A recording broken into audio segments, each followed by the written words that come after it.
What's happening YouTube? How's it going? Population Nation here. And I must say, I watched a video yesterday from Nerdrotic.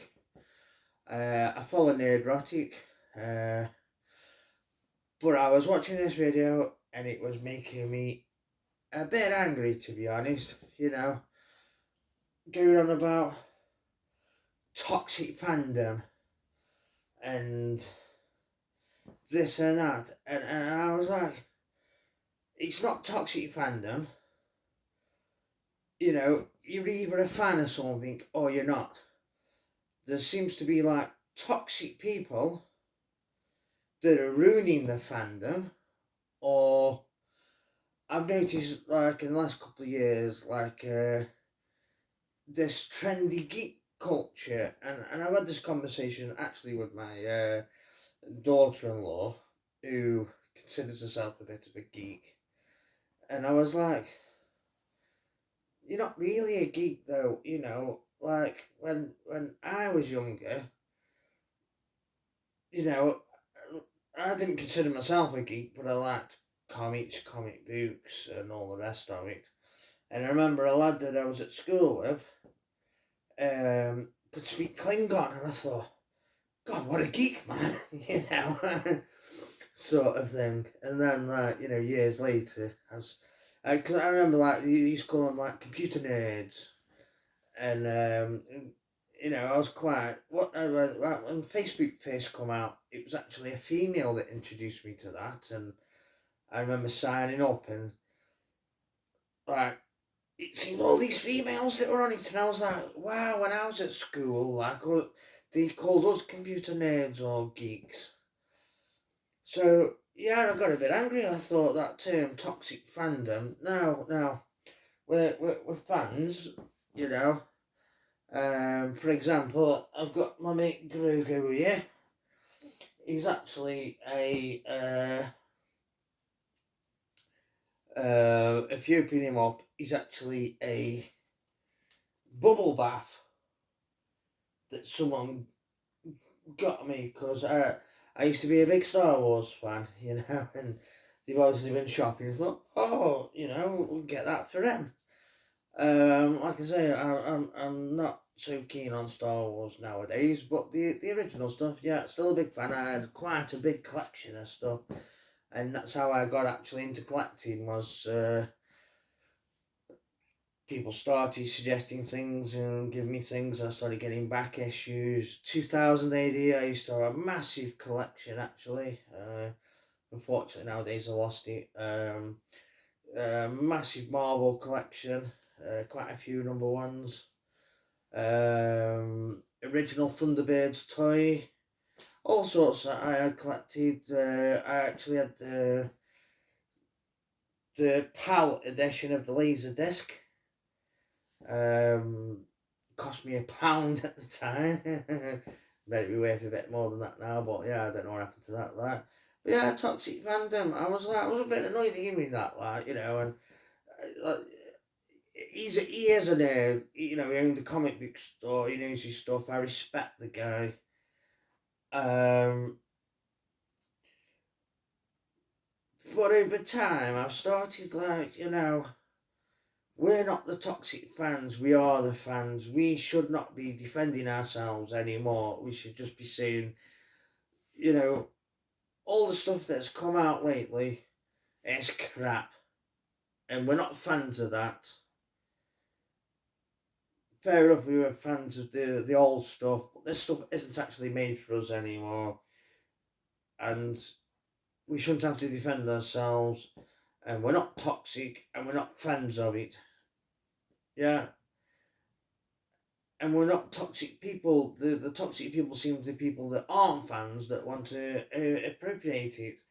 And like I say, I respect Nerdrotic, like I say, self-professed nerd, owned a comic book shop, loves his fantasy and science fiction, reads the books, that's one thing that actually sets out,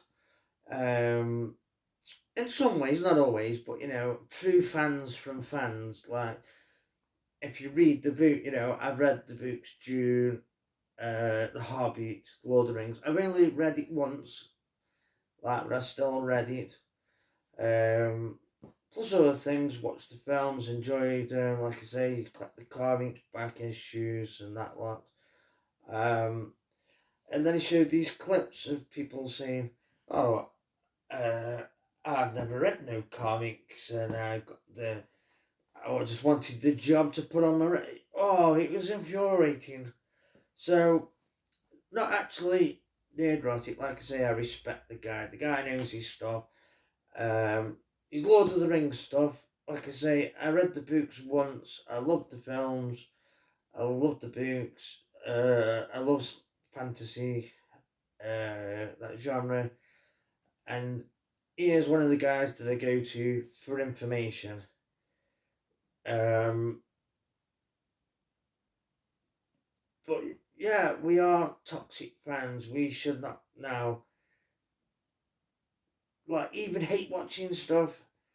Like, it's just, I'm just so furious. Like I say, I'm not furious with him. Like, Gary's a top bloke, from what I can tell. He's got great life experience, great stories. Like I say, I watch him. I respect him. Uh, he's one of the go-to guys. But just hearing like I say, hearing him repeat what the show media or whatever is saying about us toxic fans. I was just getting, oh no, now thinking, we don't need to hear it anymore, like, off these people. Like, we aren't fans, they're not making this stuff anymore.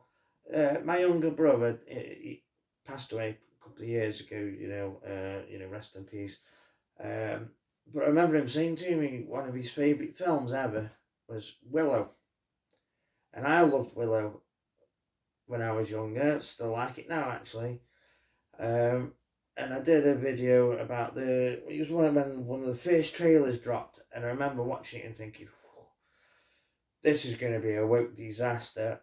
And then it actually, came out, and I put it on, and within 5 minutes I had to turn it off. I was like, oh, especially seeing that ginger bird. Everything she's been in has been absolutely woke crap. And just, awful, man.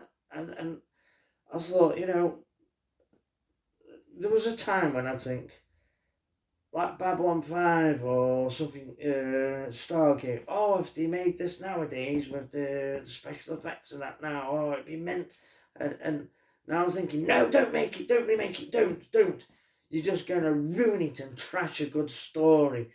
And they've done it with so much, like, and I was thinking, my brother would be one of them. He would have been like, oh yeah, Willow series, and watch it, and he'd perhaps even try and convince himself that it was good, but really be disappointed. I know my brother, like I say, after 5 minutes or so, I was turning it off. But my girlfriend put it on one day, and I was really not paying attention. I could just hear her in the background, like, going, wow, that's crap. That doesn't make sense. Well, I don't know how many episodes she watched. Like, well, every time I glanced over and that, it was just something that just made me turn away and carry on doing what I was doing. And I just said to her, you know, yeah, I'm just put off so much now that I was a fan of the old stuff, not the new stuff. They're not making it for us anymore. They're making it for this new modern audience that I don't know who they are, but really, what they should be doing is making this stuff for their fans, the original fans, the people that, like I say, the older people that loved it when they were younger, and would want to see return and new stuff, and like with the Star Wars fan base, and what we got was a load of woke crap. And all it's done is divided the fan base and lost a lot of it, and the kids aren't into it. And yeah, example, Star Wars. It's amazing that the youth are interviewed and they're just turning, and then they call us toxic. And like I say, I just got so infuriated because I'm thinking, no, I'm not toxic. You know, I loved the stuff when I was younger, but I have now. I'm not hate watching stuff. I didn't watch The Rise of Skywalker. I started watching it, but at a certain point I was like, this is tosser. I'm not watching no more. I put Willow on, and very quickly I was like, nah. Witcher Blood Origin, same again. No. Like, now I don't even want to hate watch it and do a review about how awful it was. It was just like, it's not awful. I'm not a fan of it, so leave it alone and let's just not give them the time of day they deserve. But we're not toxic fans. We are fans, or we were fans. We were fans of fantasy, good fantasy. We're just not fans of this woke modern crap. And I'll leave it there for today. Thank you very much for listening. Appreciate your subscription. Give us a thumbs up. Drop us a comment. Let us know what you think. And as always, have a good day. Peace. Thank you very much. Ding!